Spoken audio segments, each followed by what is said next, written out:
ഇന്ന് നമ്മൾ ഡിസ്കസ് ചെയ്യാൻ പോകുന്നത് ഹിസ് ഫസ്റ്റ് ഫ്ലൈറ്റ് എന്ന് പറയുന്ന ചാപ്റ്ററാണ്. നമ്മൾ ഫോക്കസ് ഏരിയ ബേസ്ഡ് ആയിട്ട് എക്സാം പോയിൻ്റ് ഓഫ് വ്യൂവിൽ ഇംഗ്ലീഷ് ക്ലാസ്സുകൾ എടുക്കാനാണ് ഉദ്ദേശിക്കുന്നത്. ഫസ്റ്റ് ചാപ്റ്ററാണ് ഇംഗ്ലീഷിലെ ഹിസ് ഫസ്റ്റ് ഫ്ലൈറ്റ് എന്ന് പറയുന്നത്. അതിൻ്റെ ഫസ്റ്റ് പാർട്ടാണ് ഇന്ന് എടുക്കുന്നത്. ഇവിടെ നിങ്ങൾ ശ്രദ്ധിക്കേണ്ട കാര്യം, ക്ലാസ് വളരെ ബേസിക് ലെവലിലായിരിക്കും എടുക്കുന്നത്. ചാപ്റ്ററിൻ്റെ ആശയം ട്രാൻസാക്ട് ചെയ്യാൻ ആണ് ഇവിടെ ഉദ്ദേശിക്കുന്നത്. എത്രയും പെട്ടെന്ന് നിങ്ങൾക്കൊരു ക്വിക്ക് റിവ്യൂ അതിന് നിങ്ങളെ പ്രാപ്തരാക്കുക, ഒരു പെട്ടെന്നുള്ളൊരു റിവ്യൂവിന് നിങ്ങളെ സഹായിക്കുക എന്നുള്ള ഉദ്ദേശമാണ് ഈ ചാപ്റ്റർ എടുക്കുമ്പോൾ ഉള്ളത്. Okay, so his first flight by Liam O'Flaherty. ഇനി നമുക്ക് ഓഥറിനെ കുറിച്ചൊന്ന് നോക്കാം. Liam O'Flaherty was an Irish novelist and a short story writer. His works are noted for their psychological insight into life's problems and the ways of overcoming them. So Liam of Flaherty is an Irish novelist. അദ്ദേഹം ഒരു Irish novelist ആണെന്ന് പറയുന്നു, short story റൈറ്ററാണ്. അദ്ദേഹത്തിൻ്റെ കൃതികളുടെ പ്രത്യേകത അതിനകത്ത് psychological insight ഉണ്ട് എന്നുള്ളതാണെന്ന് പറയുന്നു. Psychological insight എന്ന് പറഞ്ഞു കഴിഞ്ഞാൽ മനഃശാസ്ത്രപരമായ ഒരു ഉൾക്കാഴ്ച അദ്ദേഹത്തിൻ്റെ എല്ലാ കൃതികളിലും കാണുന്നു എന്ന് പറയുകയാണ്. അതായത് ജീവിതത്തിലെ പ്രശ്നങ്ങളെക്കുറിച്ചുള്ള മനഃശാസ്ത്രപരമായിട്ടുള്ള ഒരു ഉൾക്കാഴ്ച, എങ്ങനെ അതിനെ ഓവർകം ചെയ്യും എന്നുള്ളതുമാണ് അദ്ദേഹത്തിൻ്റെ കൃതികളിൽ പൊതുവായി നമുക്ക് കാണാൻ കഴിയുന്നത്. അദ്ദേഹത്തിൻ്റെ ഹിസ് ഫസ്റ്റ് ഫ്ലൈറ്റ് എന്ന് പറയുന്ന ഈ കഥയിലും നമുക്ക് അത്തരത്തിലുള്ളൊരു കാഴ്ച കാണാൻ കഴിയും. His first flight relates the importance of independence and self-confidence as well as the need to remain involved in family life. Through the story of the birds, the writer conveys the importance of self-esteem and self-reliance. സ്വാതന്ത്ര്യത്തിൻ്റെയും ആത്മവിശ്വാസത്തിൻ്റെയും പ്രാധാന്യത്തെക്കുറിച്ചാണ് ഈ കഥ നമ്മളെ ബോധിപ്പിക്കുന്നത് എന്നാണ് പറയുന്നത്. And also the need to remain involved in a family life. ഒരു കുടുംബജീവിതത്തിൻ്റെ പ്രാധാന്യത്തെക്കുറിച്ച് കൂടെ ഇതിനകത്ത് നമുക്ക് മനസ്സിലാവുന്നുണ്ട്.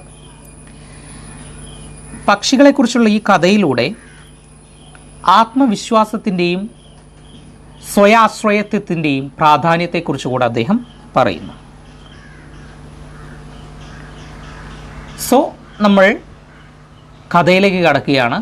ഹിസ് ഫസ്റ്റ് ഫ്ലൈറ്റ്, അവൻ്റെ ആദ്യത്തെ പറക്കൽ എന്നാണ് കഥയുടെ പേര്. The young seagull was alone on his ledge. His two brothers and his sister had already flown away the day before. He had been afraid to fly with them. So here it says that young seagull എന്ന് പറഞ്ഞു കഴിഞ്ഞാൽ ചെറിയൊരു കടൽക്കാക്ക. It was alone on its ledge. ledge എന്ന് പറഞ്ഞു കഴിഞ്ഞാൽ തട്ട് എന്നൊക്കെയാണ് അർത്ഥം. ഇവിടെ മലയ്ക്ക് മുകളിൽ കുറച്ച് പ്രൊജക്റ്റ് ചെയ്ത് നിൽക്കുന്ന, പുറത്തേക്ക് ഉന്തി നിൽക്കുന്ന ഒരു ഭാഗം, അവിടെ ഒറ്റയ്ക്ക് നിൽക്കുന്ന ഒരു കുഞ്ഞു കടൽക്കാക്കിയാണ് നമുക്ക് കാണാൻ കഴിയുന്നത്. അവൻ്റെ രണ്ട് ബ്രദേഴ്സും സിസ്റ്ററും ഓൾറെഡി പറന്നു പോയി കഴിഞ്ഞു. ഇവനാണെങ്കിൽ പറക്കാൻ പേടിയാണ് എന്നാണ് പറയുന്നത്. അടുത്ത പാരഗ്രാഫ് നോക്കാം. Somehow, when he had taken a little run forward to the brink of the ledge and attempted to flap his wings, he became afraid. The great expanse of sea stretched down beneath, and it was such a long way down, miles down. He felt certain that his wings would never support him. So he bent his head and ran away back to the little hole under the ledge where he slept at night. അപ്പോൾ ഇവിടെ പറയുന്നത് എങ്ങനെയൊക്കെയോ somehow when he had taken a little run forward to the brink of the ledge, ആ തള്ളി നിൽക്കുന്ന, project ചെയ്ത് നിൽക്കുന്ന മലയുടെ മുകളിലുള്ള ഭാഗം, ആ ലെഡ്ജ്, ആ തട്ടിൻ്റെ ബ്രിങ്കിലേക്ക്, ബ്രിങ്ക് എന്ന് പറഞ്ഞാൽ വക്ക് എന്നാണ് അർത്ഥം. അവൻ പതുക്കെ ഓടി വന്ന സമയത്ത് and attempted to flap his wings, അവൻ്റെ ചിറക് ഫ്ലാപ്പ്, പറക്കാൻ വേണ്ടി അവൻ വിടർത്തി വീശിയ സമയത്ത് ഹി ബിക്കെയിം അഫ്രൈഡ്, അവൻ ഭയപ്പെട്ടു എന്ന് പറയുകയാണ്. എന്താണ് ഭയപ്പെടാൻ കാരണം? The great expanse of sea stretch down beneath, താഴെ അതിവിശാലമായ കടലിങ്ങനെ പരന്ന് കിടക്കുകയാണ് അല്ലേ. ബിനീത്ത് എന്ന് പറഞ്ഞു കഴിഞ്ഞാൽ താഴെ, സ്ട്രെച്ച്ഡ് ഡൗൺ വിരിഞ്ഞ് കിടക്കുകയാണ്. എക്സ്പാൻസ് എന്ന് പറഞ്ഞു കഴിഞ്ഞാൽ എന്താണ്? പരന്ന് കിടക്കുന്ന എന്നുള്ള അർത്ഥമാണ്. അപ്പോൾ താഴെ വലിയ കടലാണ്, and it was such a long way down, miles down. ഒരുപാട് താഴെയാണത്. അപ്പോൾ ഇവിടെ നിന്ന് താഴോട്ടുള്ള ആ ദൂരവും കടലിൻ്റെ വിശാലതയും അവനെ ഭയപ്പെടുത്തുകയാണ്. ഹി ഫെൽറ്റ് സർട്ടൈൻ, അവന് ഉറപ്പ് തോന്നി എന്താണ്? That his wings would never support him, അവൻ്റെ ചിറകുകൾ ഒരിക്കലും അവനെ പറക്കാൻ സഹായിക്കില്ല എന്ന് അവന് ഉറപ്പ് തോന്നി. So he bent his head and ran away back to the little hole under the ledge where he slept at night. അവൻ്റെ തല ബെൻഡ് ചെയ്തു, വളച്ചു. And ran away back to the little hole, എന്നിട്ട് അവൻ തിരിച്ചോടി. എന്നിട്ട് ആ ചെറിയ ഹോളിൽ പോയി ഒളിച്ചിരുന്നു. ആ ഹോൾ എവിടെയാണ്?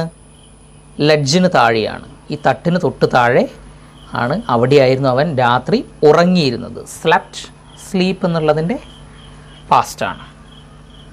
Next, even when each of his brothers and his little sister, whose wings were far shorter than his own, ran to the brink, flapped their wings and flew away, he failed to muster up courage to take that plunge which appeared to him so desperate. His father and mother had come around, calling to him shrilly, scolding him, threatening to let him starve on his ledge unless he flew away. But for the life of him, he could not move. ഇവിടെ പറഞ്ഞു വരുന്നത് even when he's of each of his brother's and little sister, അതായത് അവൻ്റെ രണ്ട് ബ്രദേഴ്സും അവൻ്റെ കുഞ്ഞു പെങ്ങളും രണ്ടുപേരുടെയും ചിറകുകൾ എന്താണ്? Wings were far shorter than his own, അവൻ്റെ ചിറകുകളേക്കാൾ വളരെ ചെറുതാണെങ്കിൽ പോലും അവർ ആ ബ്രിങ്കിൻ്റെ അറ്റത്തേക്ക് ഓടി വരികയും ചിറകുകളിട്ട് അടിക്കുകയും പറന്നു പോവുകയും ചെയ്തു. He fail to muster up courage, പക്ഷെ അവൻ ധൈര്യം മസ്റ്റർ അപ്പ് ചെയ്യാൻ, മസ്റ്റർ അപ്പ് എന്ന് പറഞ്ഞു കഴിഞ്ഞാൽ സംഭരിക്കാൻ അവന് കഴിഞ്ഞില്ല. എന്തിനുള്ള ധൈര്യം? ടു ടേക്ക് ദാറ്റ് പ്ലഞ്ച്, ആ എടുത്ത ചാട്ടത്തിന്, ആ കുതിച്ച ചാട്ടത്തിന് ഉള്ള ധൈര്യം സംഭരിക്കാൻ അവന് കഴിഞ്ഞില്ല. ആൻഡ് എന്താണ് പറയുന്നത്? Which appear to him so desperate, അത് വല്ലാത്ത ബുദ്ധിമുട്ടുള്ളൊരു കാര്യമായി അവന് തോന്നിയെന്ന് പറയുകയാണ്. വളരെ ഡെസ്പറേറ്റ്, നിരാശ നിറയ്ക്കുന്ന ഒരു കാര്യമായിട്ട് അവന് തോന്നി. അവൻ്റെ അച്ഛനും അമ്മയും എന്ത് ചെയ്തു? അവനെ ഒരുപാട് മോട്ടിവേറ്റ് ചെയ്യാൻ വേണ്ടി ശ്രമിച്ചു. നമ്മുടെ അച്ഛനും അമ്മയൊക്കെ ചെയ്യുന്നത് പോലെ തന്നെ അല്ലേ? Heart come around calling to him shrilly, അവൻ്റെ നേരെ കടുത്ത വാക്കുകൾ പ്രയോഗിച്ചു. സ്കോൾഡിങ് ഹിം, അവനെ വഴക്ക് പറഞ്ഞു.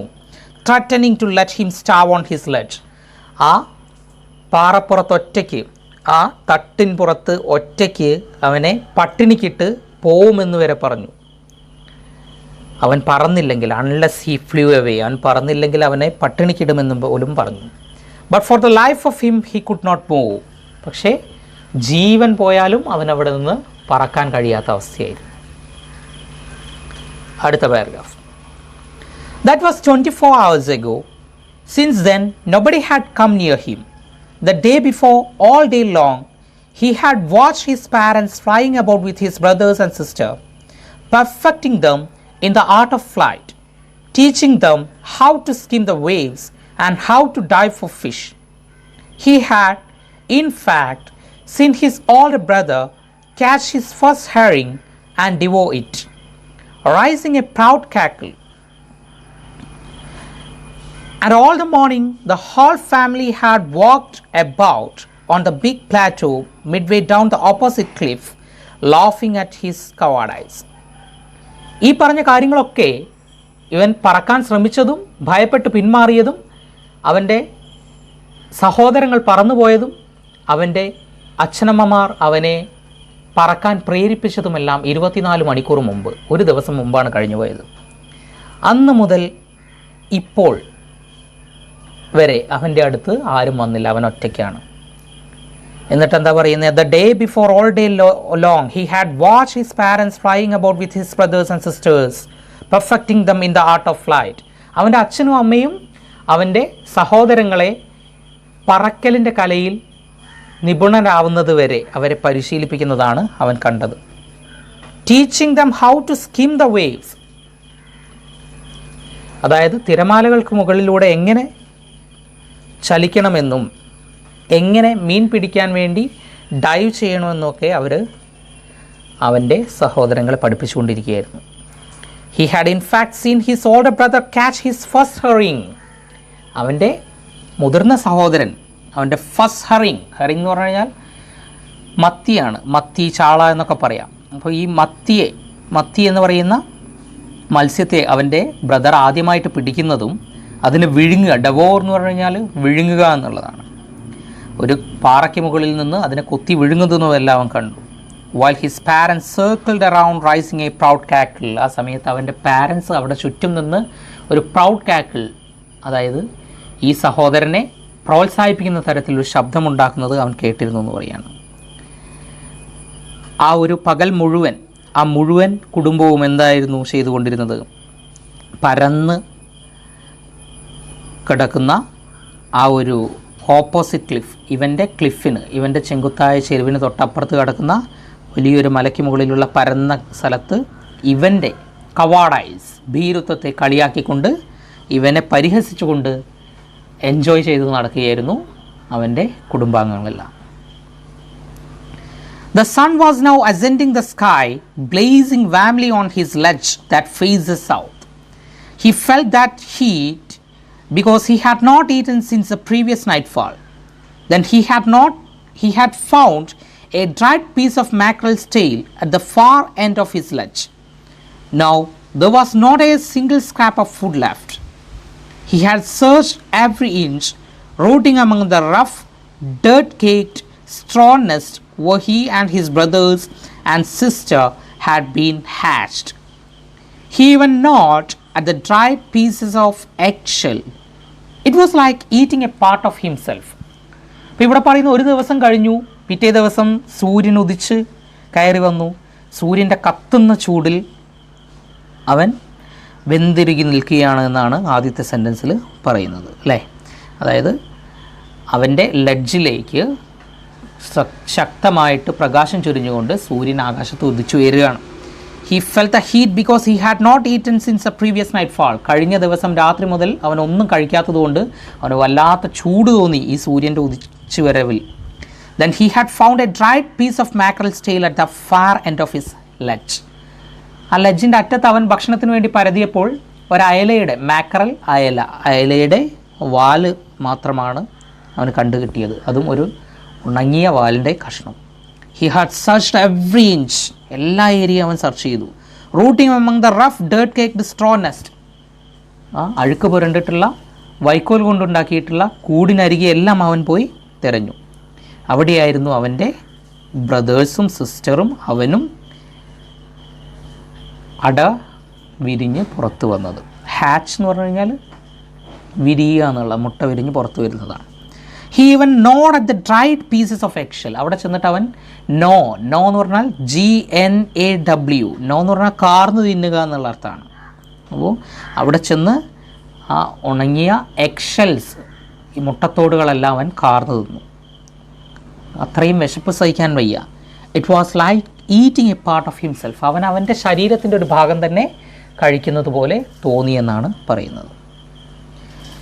He then trotted back and forth from one end of the ledge to the other, his long grey legs stepping daintily, trying to find some means of reaching his parents without having to fly. But on each side of him, the ledge ended in a sheer fall-off precipice with a sea beneath, and between him and his parents there was a deep, wide crack. He then trotted back and forth. Trotted back and forth means moved back and forth. അവൻ മുന്നോട്ടും പുറകോട്ടും ഇങ്ങനെ നടന്നുകൊണ്ടിരിക്കുകയാണ്. He does not know what to do because his family is not with him and they are on the opposite cliff. They are enjoying there. They are catching their food. And they are very happy and they are also laughing at him, laughing at his cowardice. അങ്ങനെ അവൻ അങ്ങോട്ടും ഇങ്ങോട്ടും നടക്കുകയാണ് ഈ ലെഡ്ജിന് മുകളിൽ. His long grey leg stepping daintily, വളരെ പതുക്കിയാണ് ഇപ്പോൾ അവൻ്റെ വലിയ ചാരനിറത്തിലുള്ള കാലുകൾ വെക്കുന്നത്. Trying to find some means of reaching his parents without having to fly. ഇവിടെ നിന്ന് എങ്ങനെയെങ്കിലും പറക്കാതെ അപ്പുറത്തേക്ക് എത്താൻ പറ്റുമോ, രക്ഷിതാക്കളുടെ അടുത്ത് എത്താൻ പറ്റുമോ, അതാണ് അവൻ്റെ ചിന്ത. But on each side of him the ledge entered in a sheer fall of precipice. പക്ഷെ എന്ത് ചെയ്യാൻ, ഏത് വശത്തേക്ക് നോക്കിക്കഴിഞ്ഞാലും അവൻ്റെ ലഡ്ജ്, അവൻ്റെ ആ തട്ടിൻ്റെ രണ്ട് വശവും ചെങ്കുത്തായ ഇറക്കമാണ്. പ്രസിപ്പൈസ് എന്ന് പറഞ്ഞു കഴിഞ്ഞാൽ ചെങ്കുത്തായ സ്ഥലമാണ്. ആ ചെങ്കുത്തായ സ്ഥലത്തിന് താഴെയോ വിശാലമായ കടലാണ്. And between him and his parents there was a deep white crack. So വലിയൊരു ഗ്യാപ്പ് ഉണ്ട് അവൻ്റെ ഇടയിലും അവൻ്റെ പാരൻസിൻ്റെ ഇടയിലും. രണ്ടുപേരും രണ്ടറ്റത്തുള്ള രണ്ട് കുന്നിൻ പുറത്ത് നിൽക്കുന്ന പോലെയാണ്. അതിനിടയിൽ സമുദ്രം അവരെ വേർതിരിക്കുന്നു. So it's not possible to him to reach his parents without flying, without trying to fly. അടുത്ത പാരഗ്രാഫ് നോക്കാം. Surely he could reach them without flying if he could only move northwards along the cliff face. But then on what could he walk? There was no ledge and he was not a fly. And above him he could see nothing. The precipice was sheer and the top of it was perhaps farther away than the sea beneath him. ഇവിടെ പറയുന്നത് surely he could reach them without flying if he could only move northwards along the cliff face. North സൈഡിലേക്ക് cliff ഫേസിനെ ലക്ഷ്യം വെച്ച് ഇങ്ങനെ നടക്കുകയാണെങ്കിൽ അവൻ അവിടെ എത്തിച്ചേരാൻ പറ്റും. പക്ഷേ എന്തിനു മുകളിൽ അവൻ നടക്കാൻ അവിടെ ഒന്നുമില്ല. ദർ വാസ് നോ ലെഡ്ജ്, അവിടെ ശൂന്യതയാണുള്ളത് അല്ലേ. അപ്പോൾ അവന് അങ്ങോട്ട് നടന്നു പോകാൻ കഴിയില്ല. And he was not a fly, അവനൊരു ഈച്ചയൊന്നുമല്ലല്ലോ പറന്നു പോകാൻ. And above him he could see nothing, അവന് മുകളിലാണെങ്കിൽ അവനൊന്നും കാണാൻ കഴിയുന്നുമില്ല. The precipice was sheer and the top of it was perhaps farther away than the sea beneath him. കുത്തനെ ചെങ്കുത്ത് ആയിട്ടുള്ള സ്ഥലമായിരുന്നു ആ പ്രസിപ്പൈസ് എന്ന് പറഞ്ഞാൽ ആ ഇറക്കം ചെങ്കുത്തായതായിരുന്നു, വളരെ ചെങ്കുത്തായതായിരുന്നു എന്ന് പറയുകയാണ്. And the top of it was perhaps farther away than the sea beneath him. അവൻ്റെ രക്ഷിതാക്കൾ നിൽക്കുന്ന, അവൻ്റെ കുടുംബാംഗങ്ങൾ നിൽക്കുന്ന ആ ചെങ്കുത്തായ സ്ഥലം താഴെയുള്ള കടലിനേക്കാൾ ഒരുപാട് ദൂരെയാണെന്ന് അവന് മനസ്സിലായി. He stepped slowly out to the brink of the ledge and standing on one leg with the other leg hidden under his wing, he closed one eye, then the other, and pretended to be falling asleep. Still, they took no notice of him. He saw his two brothers and his sister lying on the plateau, dozing, with their heads sunk into their necks. His father was preening the feathers on his white back. Only his mother was looking at him. So, അവന് അവരുടെ ശ്രദ്ധ പിടിച്ചു പറ്റണം. അതുകൊണ്ട് എന്ത് ചെയ്തു? He stepped slowly to the brink of the ledge. ആ ലെഡ്ജിൻ്റെ അറ്റത്തേക്ക്, ആ തട്ടിനറ്റത്തവൻ വന്നു നിന്നു. And standing on one leg, ഒറ്റക്കാലിൽ നിന്നു. അടുത്ത കാലം അവൻ്റെ ചിറകിനടിയിൽ ഒളിപ്പിച്ചു. എന്നിട്ട് ഒരു കണ്ണടച്ച് പതുക്കെ മറ്റേ കണ്ണുകൊണ്ട് നോക്കുകയാണ്. And pretend to be falling asleep, എന്നിട്ട് ഉറങ്ങുന്ന പോലെ അഭിനയിക്കുകയാണ്. അപ്പോൾ ഇവൻ ഈ അറ്റത്ത് നിന്ന് ഉറങ്ങുന്ന പോലെ അഭിനയിച്ചാൽ വീണാലോ എന്ന് കരുതി അവർ ശ്രദ്ധിക്കില്ലേ എന്ന് കരുതിയിട്ട് അതിനു വേണ്ടിയുള്ള പരിപാടികളാണ്, ചെറിയ കുട്ടികൾക്കുള്ള പരിപാടികളൊക്കെ തന്നെ ഇവനും കാണിക്കുന്നുണ്ട്. Still they took no notice of him, ഇപ്പോഴും അവരൊന്നും അവനെ മൈൻഡ് ചെയ്യാൻ പോയില്ല. He saw his two brothers and his sister lying on the plateau dozing. അവൻ്റെ രണ്ട് സഹോദരന്മാരും സഹോദരിയും അവിടെ കിടക്കുകയാണ് ആ പരന്ന പ്രദേശത്ത്, ആ മലയ്ക്ക് മുകളിലുള്ള പരന്ന പ്രദേശത്ത് കിടക്കുകയാണ്. ഡോസിങ്, അവർ മയങ്ങുകയാണ്. With the head sunk into their necks, അവരുടെ കഴുത്തിലേക്ക് അവരുടെ തല കൊക്കെല്ലാം അങ്ങനെ താഴ്ത്തി വെച്ചിട്ട് അവർ മയങ്ങിക്കൊണ്ടിരിക്കുകയാണ്. His father was preening the feathers. അവൻ്റെ അച്ഛനാണെങ്കിൽ എന്താ ചെയ്യുന്നത്? അവൻ്റെ അച്ഛൻ്റെ തൂവലുകൾ വൃത്തിയാക്കിക്കൊണ്ടിരിക്കുകയാണ്, പ്രീൻ ചെയ്തുകൊണ്ടിരിക്കുകയാണ്, ക്ലീൻ ചെയ്തുകൊണ്ടിരിക്കുകയാണ്. Only his mother was looking at him. അവൻ്റെ അമ്മ മാത്രമാണ് അവനെ ശ്രദ്ധിക്കുന്നത്. എപ്പോഴും കൂടുതലും സ്നേഹം പ്രകടിപ്പിക്കുന്നത്, നമ്മുടെ കാര്യങ്ങളിൽ ആശങ്ക പലപ്പോഴും പ്രകടിപ്പിക്കുന്നത് ഭൂരിപക്ഷവും അമ്മമാരായിരിക്കും. ഇവിടെയും സ്ഥിതി മറ്റൊന്നല്ല. ബാക്കി ഭാഗം നമുക്ക് സെക്കൻഡ് പാർട്ടിൽ ഡിസ്കസ് ചെയ്യാം. ഇത്രയും ഭാഗം മനസ്സിലായെന്ന് വിശ്വസിക്കുന്നു. നിങ്ങളുടെ വിലയേറിയ അഭിപ്രായങ്ങളും നിർദ്ദേശങ്ങളും ഇവിടെ പ്രതീക്ഷിക്കുന്നു. Thank you.